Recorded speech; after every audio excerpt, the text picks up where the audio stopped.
எல்லை தாண்டி மீன்பிடித்ததாக கூறி கைது செய்யப்பட்ட கன்னியாகுமரி மாவட்ட மீனவர்கள் படகிலேயே சிறை வைக்கப்பட்டதால் சரியான உணவு கிடைக்காமல் கடல் நீரை குடித்து வாழ்ந்ததாக எழுதிய கடிதத்தால் உறவினர்கள் அதிர்ச்சியடைந்துள்ளனர்.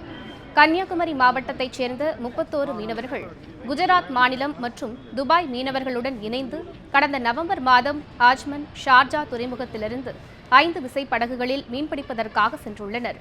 அவர்கள் துபாய் கடற்கரையில் மீன்பிடித்துக் கொண்டிருந்த போது எல்லை தாண்டி மீன்பிடித்ததாக கூறி ஈரான் கடற்படையினர் டிசம்பர் 1ஆம் தேதி கைது செய்துள்ளனர்.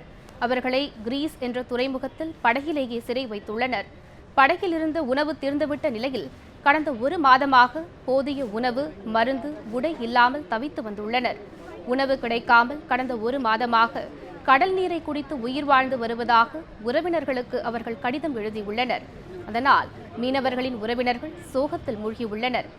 எந்த அடிப்படை வசதிகளும் இல்லாமல் சிறையில் உள்ள அவர்களை மீட்க கோரி பாதிக்கப்பட்ட மீனவர்களின் உறவினர்கள் கன்னியாகுமரி மாவட்ட ஆட்சியர் சஜன் சிங் சிவானை சந்தித்து மனு அளித்தனர். 1 மாதமாக கடல் தண்ணீரை குடித்துக் கொண்டு கிடக்கின்றோம். எங்களுக்கு சாவு நெருங்கி வந்து கொண்டிருக்கு. அதற்கு முன்பாக எங்களை இந்தியாவுக்கு மீட்டெடுங்கள் என்று எழுதியிருக்கின்றார்கள். ஆகவே இந்த 49 இந்திய மீனவர்களை காலம் தாழ்த்தாமல் விரைந்து இந்தியாவுக்கு மீட்க வேண்டும்.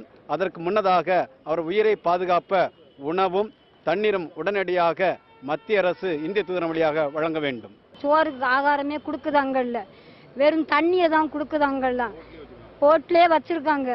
இதில் கடல் தண்ணியை தான் குடிச்சிட்டே இருக்காங்க மக்கள். நேற்றைக்கு எனக்கு ஃபோன் பண்ணி, அம்மா சீக்கிரம் எடுத்துருங்க, எங்களை சாப்பாடு கிடச்சில எங்களை சீக்கிரம் எடுத்துருங்கம்மா.